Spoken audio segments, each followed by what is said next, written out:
Recomendarles es este libro de Leonardo Castellani, con una introducción escrita por un servidor, El Evangelio de Jesucristo. Son comentarios a las lecturas dominicales del Evangelio, hechas desde la más profunda ortodoxia y con un bellísimo estilo literario, en el que también todas las cuestiones que vamos a analizar hoy aquí son tratadas pues con la mente preclara y el estilo siempre gozoso que caracterizaban a este gran escritor argentino, el padre Leonardo Castellani, que perteneció, por cierto, a la Compañía de Jesús. Y dicho esto, vamos a entrar en harina.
Muy buenas tardes, otra vez aquí estamos en Lágrimas en la lluvia, dispuestos a abordar este asunto tan delicado y tan fundamental, tan fundamental. Antes de pasar a él, la verdad es que, discutiendo con nuestros invitados si Pasolini era ateo o no era ateo, es francamente difícil establecerlo. He fotocopiado aquí algunos de los artículos que publica en Il Corriere della Sera entre los años 73 y 75. Por ejemplo, un artículo dedicado al aborto. Dice así: estoy traumatizado por la legalización del aborto porque la considero una legalización del homicidio. Que la vida humana sea sagrada es obvio. Es un principio más fuerte que cualquier principio de la democracia.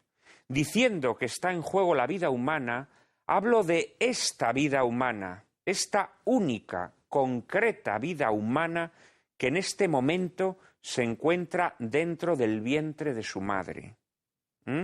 Y concluye este artículo de esta manera. Dice: las cabezas ocupadas en libertinajes no maquinan revoluciones. Al Estado no le interesa una pareja creadora de prole, sino una pareja consumidora. No me parecen exactamente las ideas de un ateo. En otro artículo dedicado a Pablo VI, también publicado por esos años, le dice, a Pablo VI le ha bastado con un vistazo a la Iglesia desde fuera para comprender su situación histórica real. Luego, al revivirla desde dentro, ha resultado trágica. ¿Es que no hay solución? ¿Será porque el fin de la Iglesia es inevitable a causa de la traición de millones y millones de fieles, sobre todo campesinos, convertidos al laicismo y al hedonismo consumista, y la decisión del poder, ya seguro de tener en un puño a los antiguos fieles gracias al bienestar y sobre todo a la ideología que les ha impuesto sin nombrarla siquiera?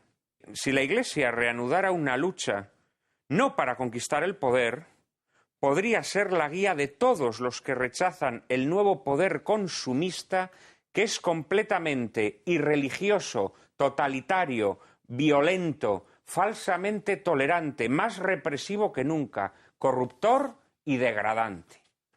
Si esto lo ha escrito un ateo, que venga Dios y lo vea. ¿Eh?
Ya en el siglo XVIII empiezan a suscitarse dudas sobre la historicidad de los evangelios, estableciéndonos una distinción entre el Jesús de la historia y el Cristo de la predicación apostólica.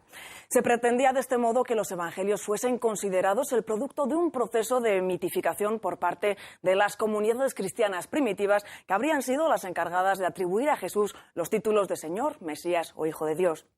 Pero será sobre todo el teólogo de estirpe luterana Rudolf Bultmann quien profundizase en esta división entre la historia y la fe, propiciando una línea interpretativa de los evangelios, el llamado método histórico-crítico, que sometiendo a discusión continua las tradiciones apostólicas y la autoría y fecha de redacción de los evangelios, ha terminado por hacer irreconocible la figura de Jesús. El método histórico-crítico ha empezado por reducir los dogmas de la fe a la categoría de símbolos. Ha proseguido desdeñando aquellos pasajes evangélicos que narran acontecimientos que no pueden explicarse mediante leyes puramente físicas y ha terminado negando la divinidad de Cristo. Si no hago las obras de mi Padre, no me creáis, pero si las hago, aunque a mí no me creáis, creed por las obras, y así sabréis y conoceréis que el Padre está en mí y yo en el Padre. Estas palabras del propio Jesús nos obligan a conocer esas obras del Padre que se realizan a través de Jesús y a preguntarnos por su autenticidad histórica.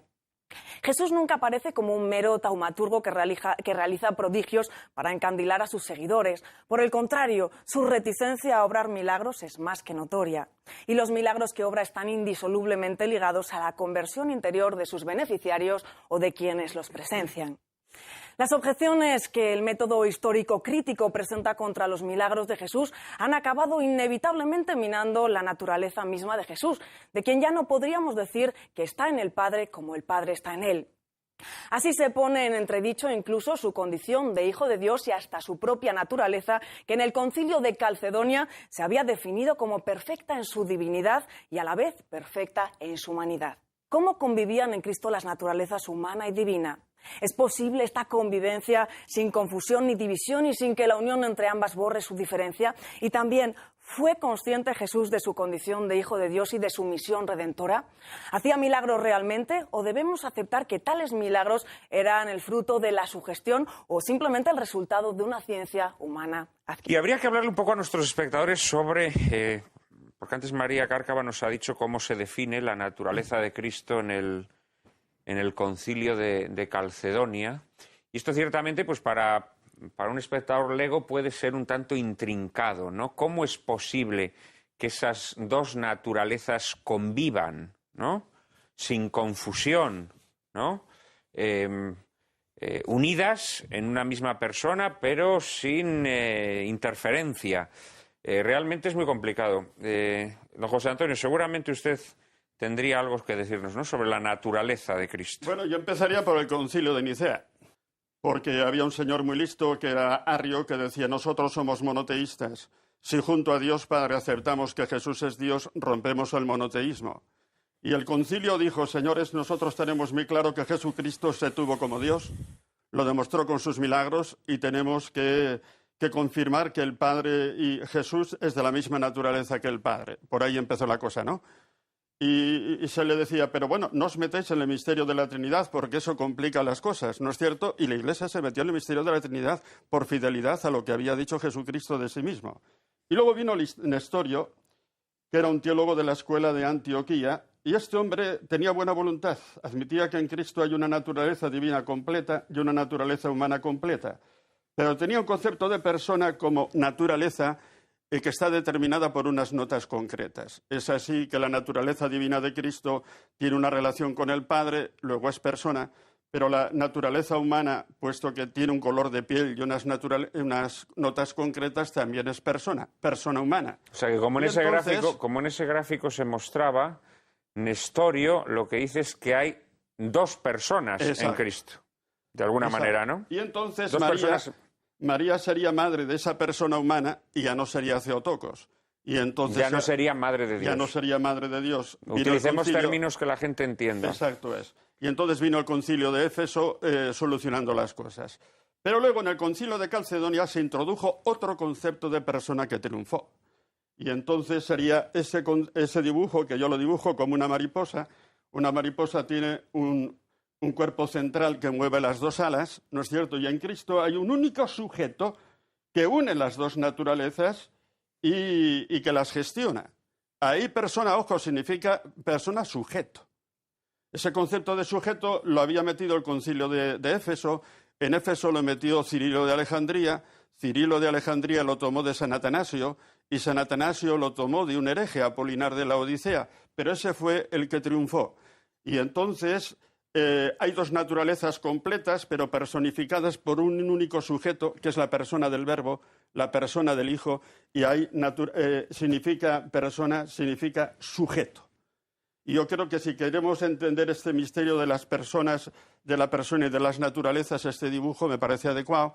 Dejo el ala izquierda abierta para que se vea que es infinita, ¿no es cierto? La naturaleza divina. Y la naturaleza humana es finita como la nuestra, compuesta de cuerpo y alma, como dice Calcedonia.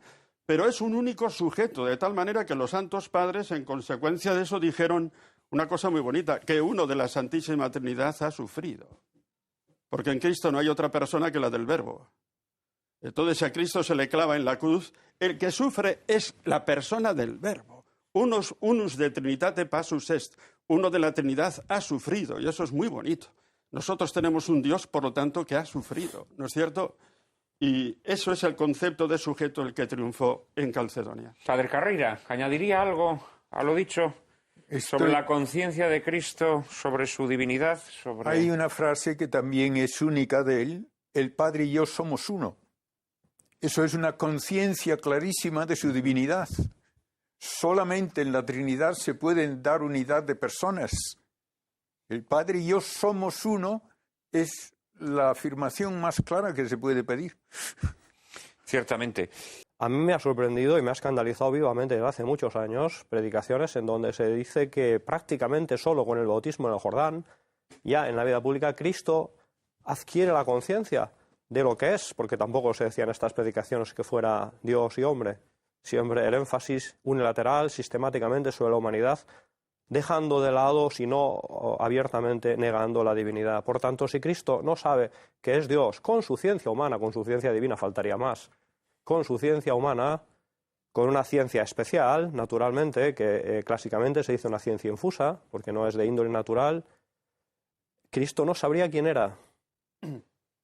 Por tanto, dos cuestiones.